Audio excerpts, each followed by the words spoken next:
22 मार्च की शाम जब बेंजामिन नेतन्याहू ने कहा कि आज हमारे लिए बेहद मुश्किल शाम है, तो ये सिर्फ एक बयान नहीं था, बल्कि उस तनाव, डर और अनिश्चितता की झलक थी जो 21 मार्च की रात के बाद पूरे इजराइल पर छा चुकी थी। क्योंकि उस रात जो हुआ उसने मिडिल ईस्ट की राजनीति और युद्ध के समीकरण को पूरी तरीके से बदल दिया।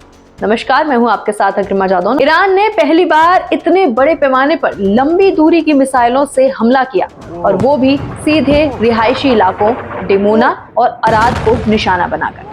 सैकड़ों लोग घायल हो गए और ईरान ने तो यहां तक दावा कर दिया कि करीब 100 लोग मारे भी गए हैं। लेकिन इस हमले की सबसे बड़ी बात सिर्फ उसका पैमाना नहीं था, बल्कि उसका लक्ष्य था। क्योंकि जिन इलाकों को निशाना बनाया गया उनके बेहद करीब डिमोना न्यूक्लियर रिसर्च सेंटर मौजूद है, वही जगह जिसे इजराइल की परमाणु ताकत का केंद्र माना जाता है। डिमोना कोई साधारण जगह नहीं है।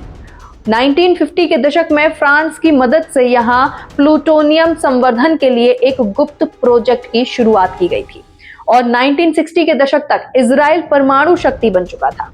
1963 में जब जॉन एफ कैनेडी के दबाव में इस साइट का निरीक्षण कराया गया, तब इजराइल ने अपनी असली अंडरग्राउंड फैसिलिटी छिपा ली, जहां परमाणु बम बनाने का काम चल रहा था। 1967 तक उसके पास परमाणु हथियार होने की बात मानी जाती है। हालांकि इजराइल ने आज तक आधिकारिक रूप से कभी यह स्वीकार नहीं किया कि उसके पास परमाणु हथियार थे, लेकिन 1986 में मोर्दखाई वानुनू ने दुनिया के सामने तस्वीरें और दस्तावेज रखकर दावा किया कि इजराइल के पास 100 से 200 परमाणु बम तक हो सकते हैं। इस खुलासे की कीमत उन्हें 18 साल जेल में बिताकर भी चुकानी पड़ी। अब जब उसी डिमोना के पास ईरानी मिसाइलें गिरती हैं, तो ये सिर्फ एक हमला नहीं, बल्कि एक सीधा संदेश होता है कि इजराइल की सबसे सुरक्षित और खतरनाक ताकत भी अब खतरे में है।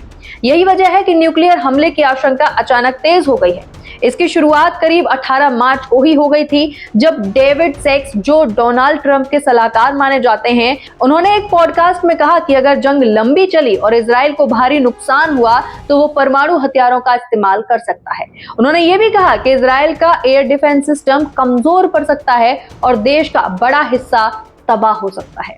हालांकि जब इस पर ट्रंप से सवाल किया गया तो उन्होंने साफ कहा कि इजराइल ऐसा कभी नहीं करेगा, लेकिन हालात अब उस दिशा में बढ़ते हुए दिखाई दे रहे हैं जहां ये संभव पूरी तरह नकारा भी नहीं जा सकता। लेकिन हालात अब उस दिशा में बढ़ते दिख रहे हैं जहां ये संभावना पूरी तरीके से नकारी भी नहीं जा सकती है। डिमोना पर हुए हमले ने इस डर को और ज्यादा गहरा कर दिया है, क्योंकि खबरों के मुताबिक ईरान ने पहली बार इतनी लंबी दूरी की मिसाइलें दागी हैं जिन्हें इजराइल रोक नहीं पाया, जबकि वहां मजबूत एयर डिफेंस सिस्टम तैनात था।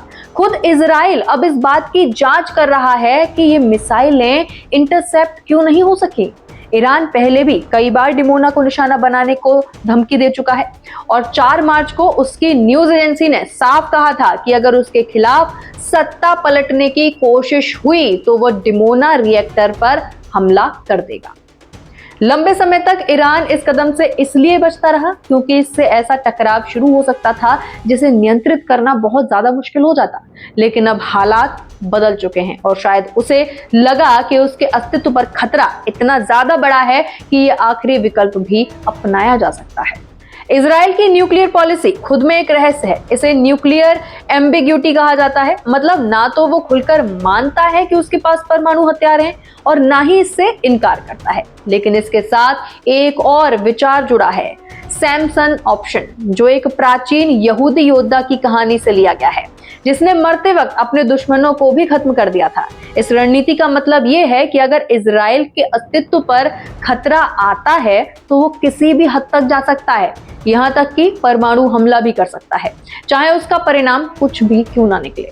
हालांकि कुछ विशेषज्ञ मानते हैं कि ये नीति सिर्फ डर पैदा करने और दुश्मनों को रोकने के लिए है, लेकिन मौजूदा हालात में इसे पूरी तरीके से नजरअंदाज भी नहीं किया जा सकता है। इतिहास में भी ऐसे संकेत मिलते हैं जब इजराइल के नेताओं ने चरम विकल्पों की बात की है। 2023 में एक मंत्री ने यहाँ तक कह दिया था कि गाजा में जंग खत्म करने का एक ही तरीका परमाणु हमला हो सकता है। हालांकि बाद में इस बयान को व्यक्तिगत और गैर आधिकारिक बताया गया।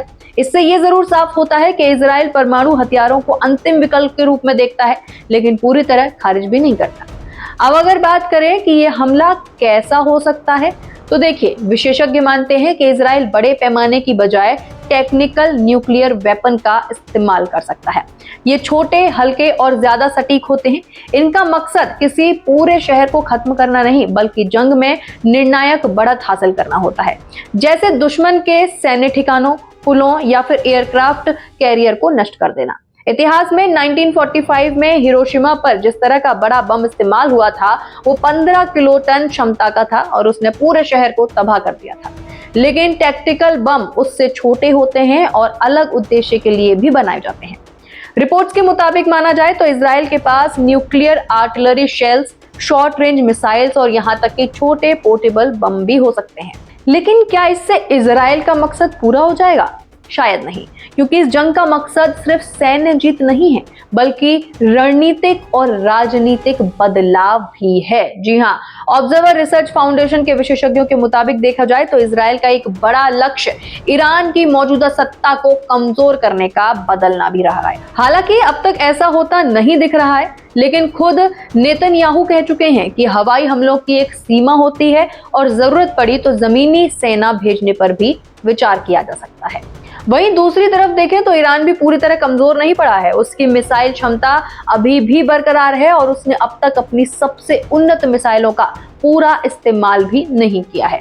अमेरिकी सेना के रिटायर्ड अधिकारी लॉरेंस विल्करसन का कहना है कि अमेरिका और इजराइल ईरान की मिसाइल क्षमता को पूरी तरह खत्म नहीं कर पाए हैं और इजराइल के अंदर हुए नुकसान को दुनिया से छिपाया भी जा रहा है। उनके मुताबिक हालात जिस दिशा में जा रहे हैं, उसमें न्यूक्लियर विकल्प को पूरी तरह नकारा नहीं जा सकता। लेकिन असली खतरा यहां से शुरू होता है। अगर एक बार परमाणु हथियार का इस्तेमाल होता है तो ये जंग सिर्फ 2 देशों तक सीमित नहीं रहेगी। रूस, चीन और अमेरिका जैसे बड़े देश भी इसमें शामिल हो सकते हैं और फिर ये एक वैश्विक संकट बन सकता है, यानी कि वर्ल्ड वॉर हो सकती है। यही वजह है कि कई विशेषज्ञ मानते हैं कि बड़े पैमाने पर न्यूक्लियर हमला होने की संभावना कम है, क्योंकि इससे अंतर्राष्ट्रीय संतुलन पूरी तरीके से तहस नहस या फिर यूं कहें कि बिगड़ सकता है।